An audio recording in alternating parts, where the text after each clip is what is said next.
The pre-order portrait selection tutorial. This is where your photographer would be sending you an email inviting you to select the portraits to go with the pre-purchased packages. When the email comes to you, you will notice that there's a few things to read, but there is a link right here that'll take you to the website that you'll need to make your selection from. The keyword that you will need to bring up your pictures will be located in the subject line up above. So go ahead and make sure you read the whole email because there are pertinent information there for you to know and some detailed instructions.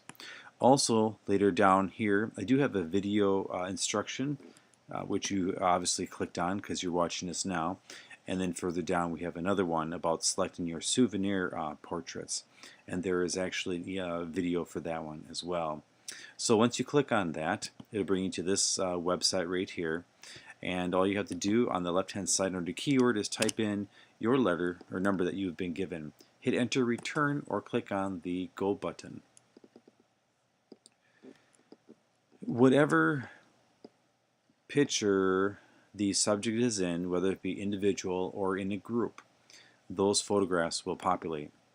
Now, depending on the package that you purchased or packages, it'll indicate up here how many photos that you're able to select. If you're not sure right away, just go ahead and hit 1 and click on I'm done selecting, I'd like to assign.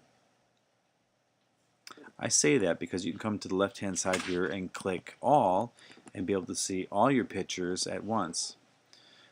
On the right hand side here is the packages that you have purchased. So in this example you have the bronze package that has one 5x7 and the silver package that has two 4x6s.